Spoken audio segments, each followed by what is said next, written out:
We bring you to the Western Wall in Jerusalem this hour, courtesy of EarthCam. Jews around the world celebrating the 8-night holiday of Hanukkah. The third night begins tonight at sundown, already begun here in Israel. Rabbi Abraham Cooper is with the Simon Wiesenthal Center. Rabbi, thanks for being here. Katie, thank you. Sean, Happy New Year and Happy Hanukkah. Yeah, Happy Hanukkah and Happy New Year to you and all celebrating today. What's your message this Hanukkah? I think first the message of Hanukkah is for the Jewish people itself. This has been a very rough year.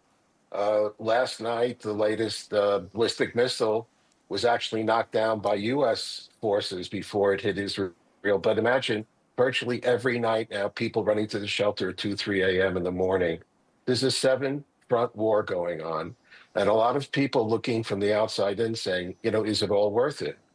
But the message of Hanukkah, which goes back to the time of the Maccabees, thousands of years ago, is that the Jewish people will prevail as long as they know how to connect to their values, and as long as they have the courage, whatever the arithmetic may say otherwise, to stand fast in their faith and in their belief. And that was true in the medieval ghettos. It was true in the Soviet gulags. It was even true in some of the Nazi camps. So that candle, the flame, the universal aspect of light, when it's not used to kill, but used to remind us all of our faith, our values, and our symbols, extremely powerful and relevant this year to Jews the world over. It saddens me to listen and ask you about Hanukkah, and some of the first words that come out are talking about missiles, talking about a multi-front war,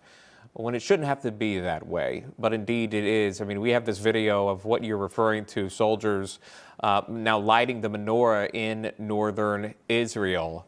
This would obviously be a different setting prior to October 7th for many of them.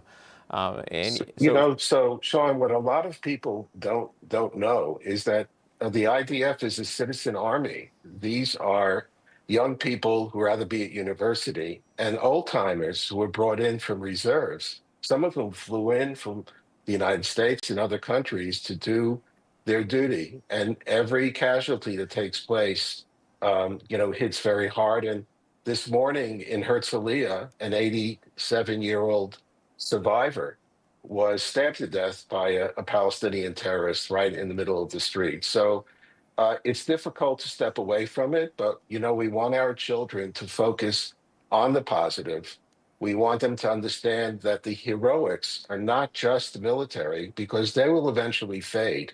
The real heroes are those who make the commitment from generation to generation to keep the Jewish people alive, to keep our values alive, and keep values like love and tolerance and mutual respect a fundamental of life. And that's asking a lot of parents, but that's what brought me this far from my ancestors, my Brooklyn-born mom who passed last year, and what I hope my children, some of whom have kids in Jerusalem or here where I'm right now in Denver, it's really the glue that keeps the Jewish people together.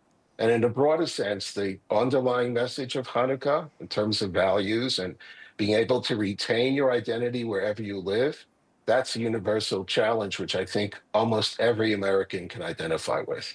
Rabbi, what's your message to college students who may be facing anti-Semitism as they celebrate the holiday, and just a message about Jewish pride in general in the face of just staggering rates of anti-Semitism? The ADL follows these things, 338% rise year to year, just right. Staggering numbers. And it's on both sides of the Atlantic, and it is still surging. Number one, stay true to your values. Don't let the enemies of the Jewish people redefine us only because of the challenges and the tragedies of anti-Semitism. Number two, we're lucky to live in the world's greatest democracy. If the elites at the universities won't protect you, there are courts, there are laws, there are allies, there are people in the media. This is not a place that Jews need to be silent. If something bad happens, say something. And you know what? It's not only going to be a Jewish issue. We do have friends and allies among other Americans, and I can't say that in many other countries in the world.